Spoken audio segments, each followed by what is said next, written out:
राजधानी लखनऊ में जंगलेश्वर महादेव का एक ऐसा मंदिर जिसका नाम श्री सिद्ध आश्रम जंगलेश्वर महादेव है। इस मंदिर का नाम जितना रोचक है उतना ही रोचक इसका इतिहास भी। भक्तों की मान्यता सभी मनोकामना पूर्ण होते हैं, सारे कलेश कट जाते हैं। महंत योगेश्वर सरकार चलिए बात करते हैं और कुछ मंदिर से जुड़ी बातें जानते हैं। जंगलेश्वर महादेव मंदिर के जो है गुरु जी हैं, चलिए उनसे हम बात करते हैं।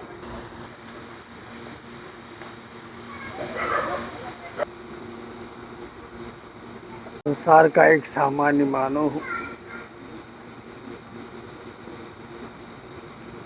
एक उच्च कुल ब्राह्मणों में जन्म हुआ, महाशक्ति के साधना क्षेत्र में मैंने कदम रखा, महामानव बनने का प्रयास किया। जीवन में अत्यंत संघर्ष साधनाओं के साथ किया। तंत्रोक्त शिक्षा दीक्षा हमारी निगमागम अनुसंधान केंद्र तारापीठ बंगाल से हमारी तंत्र दीक्षा हुई।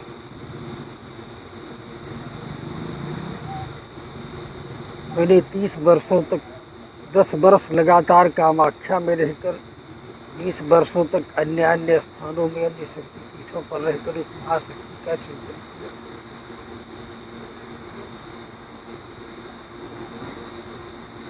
इस शक्ति को समझने का प्रयास किया, इस ऊर्जा को समझने का प्रयास किया।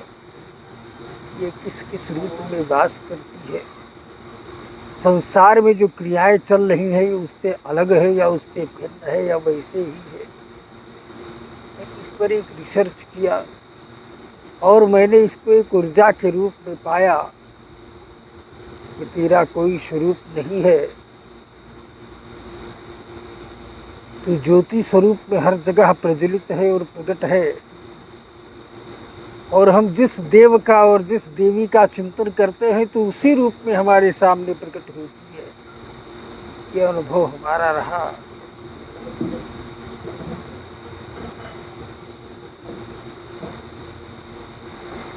साधना भी करता रहा, समाज को भी देखता रहा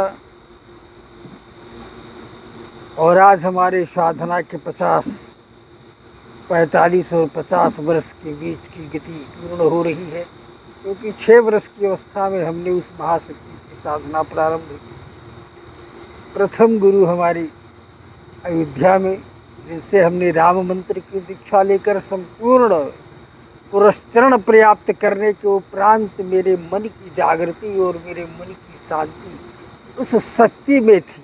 क्योंकि संसार के अंदर 2 ही ऊर्जा है, एक ब्रह्म और एक शक्ति।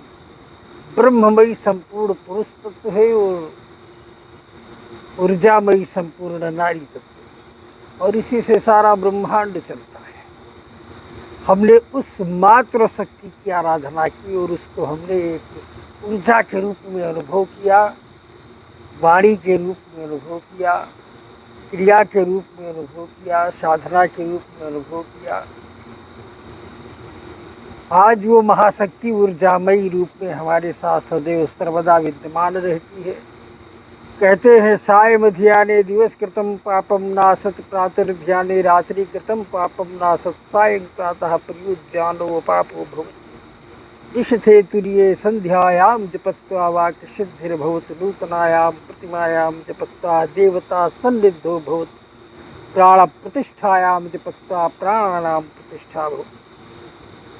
कहते हैं उस महाशक्ति के मंत्रों में कुछ ऐसे चमत्कार हैं कि अगर वो मंत्र जागृत हो जाए, आत्मसात हो जाए, तुम्हारे वाणी और रोम से प्रस्फुटित होना वो प्रारंभ हो जाए, तो तुम्हारे दिन के किए हुए पाप रात्रि को समाप्त हो जाते हैं, रात्रि के किए हुए पाप दिन को समाप्त हो जाते हैं। तुमने रात और दिन दोनों अगर इसको किया तो तुम अपापी होकर संसार के अंदर विचरण करते हो और तुम्हारे वाणी में वो शक्ति आ जाती है, वाणी सिद्धि प्राप्त हो जाती है कि जो तुम कह देते हो वही सत्य हो जाता है, क्योंकि वो प्रकृति उसको सुनती है। इसको कहते हैं वाक्य सिद्धिर्भवति।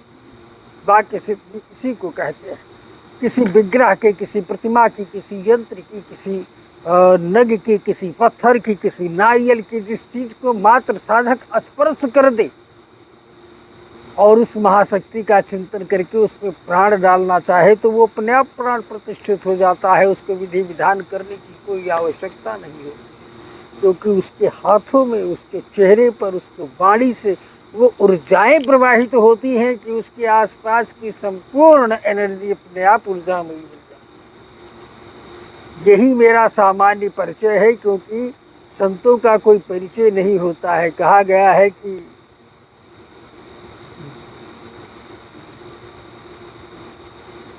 गाँव न पूछो संत का, जन्म न पूछो संत का, पूछ लीजिए ज्ञान।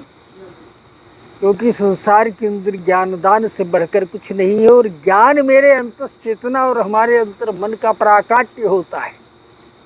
वो ज्ञान जो आज ब्रह्म ज्ञान के रूप में, तत्व ज्ञान के रूप में, आत्मज्ञान के रूप में, और फिर जब ये शक्तियाँ मेरे अंदर कलेक्ट होती हैं और जब चमत्कार होने प्रारंभ शुरू हो जाते हैं तो उसे विज्ञान कहा जाता है।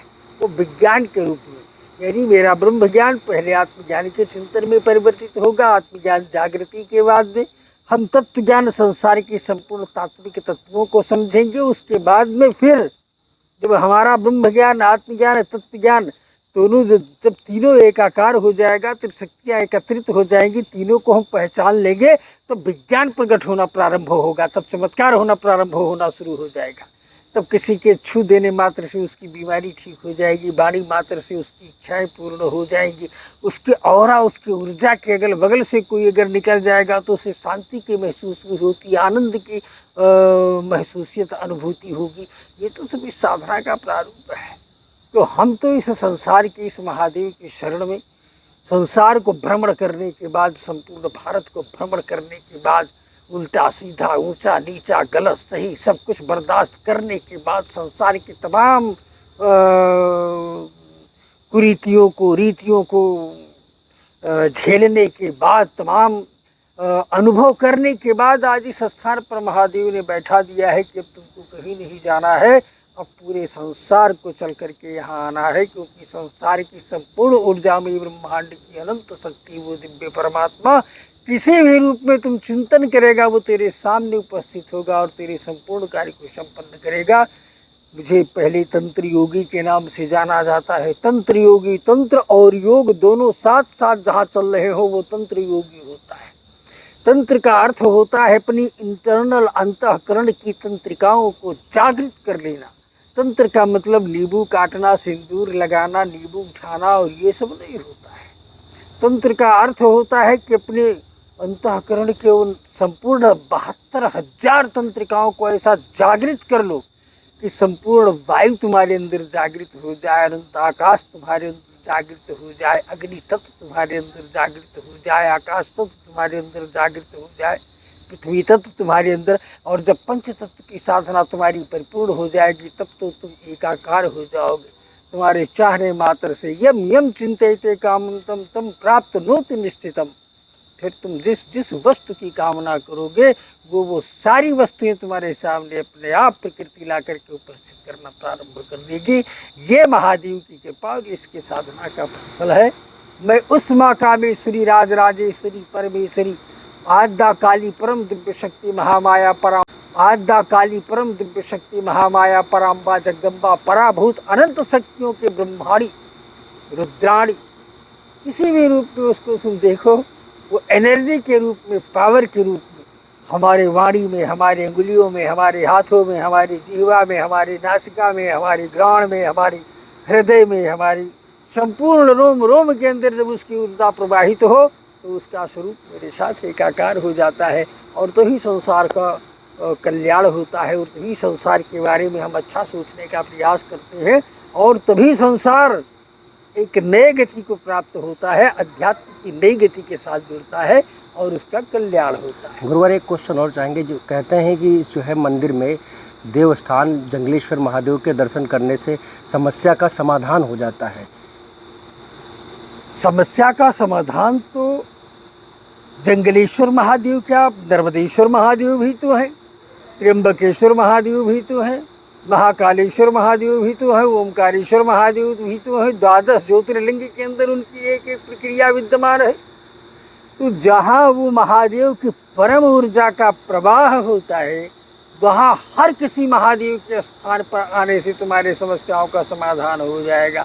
और ये जंगलेश्वर महादेव और कहते हैं ये जागृत कैसे होते हैं, ऊर्जा कैसे प्रवाहित होती है। जितना इनके नाम का जप किया जाता है, जितना इनके नाम की क्रियाओं में रम कर इनकी साधना, इनकी पूजा की जाती है, महादेव को हम साक्षात उस महारुद्र के रूप में देखते हैं। तो वहाँ जब हम जितना ही तपस्या, जैसे जिस धोनी पर आप बैठे हुए हो, हमारे सिद्ध संत बूढ़े बाबा के नाम से ये विख्यात है इस पूरे क्षेत्र के अंदर। उन्होंने 45 ईयर 45 साल तक किसी आसन पर और इसी गद्दी पर बैठकर इस ध्वनि को जागृत किया और यहाँ के राख में वो ऊर्जाओं को ऐसा प्रवाहित कर दिया कि उनको महाप्रयाण हुए 50-55 वर्ष व्यतीत हो चुके और आज भी इसमें इतनी ऊर्जा है कि 55 वर्ष तक यहाँ के क्षेत्रीय लोग जब उनके यहाँ किसी प्रकार कोई परेशानी तकलीफ होती है तो वो आते हैं और एक चुटकी भस्म इसमें लेकर के चले जाते हैं और दूसरे दिन हंसते हुए आते। तुम्हारे सामने प्रत्यक्ष प्रैक्टिकल है, देख लो। ये इतना बड़ा स्थान है, कहीं से कोई बाउंड्री है, कोई दरवाज़ा है, किसी को न आने की कोई अनुमति है या अनुमति नहीं है, ऐसी कोई स्थिति नहीं है। देख लो इस आश्रम के अंदर सारी वस्तुएं यूँ ही पड़ी रहती हैं, रखी रहती हैं, लेकिन किसी की स्थिति, किसी की हिम्मत नहीं है कि इस देव स्थान से एक लकड़ी का टुकड़ा उठा कर लेकर चला जाए। और अगर वो लेकर चला गया तो दूसरे दिन उसको आना है और उसको दे करके माफ़ी मांग लेना है, महाराज इससे बड़ी गलती हो गई। अब इससे बड़ा प्रमाण इस आश्रम का और इस सिद्धांत